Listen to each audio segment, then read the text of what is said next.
कौनो गवाई के मेहरारू कहले रहल बा का करे हो कि हमें फुसिलाई के करवला कटनिया, कि हमें फुसिलाई के करवला कटनिया हो नहीं के दियाला ना झुलनिया, हमें फुसिलाई के करवला कटनिया हो नहीं के दियाला ना झुलनिया,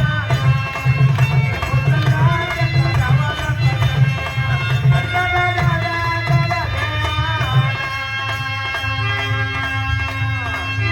नायिका के सवाल पर नायक समझा रहा है कि धनवा के भाव तनी बढ़े दे तू धनिया,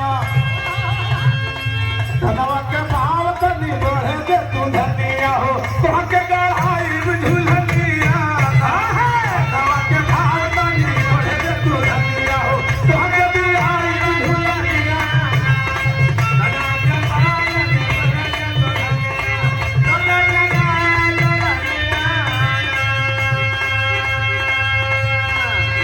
सात नदिया परवा से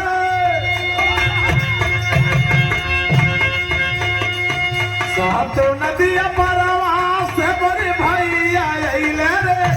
नदी पर भैया अइले रे नदी पर भैया अइले रे सात नदिया परवा से बड़े भैया अइले रे नदी और भैया अइले रे नदी साबो नाही बाबा विधवा कइले छोटी रे नदी साबो नाही बाबा विधवा कइले छोटी रे नदी अरे बाबा नाही बाबा विधवा कइले छोटी रे नदी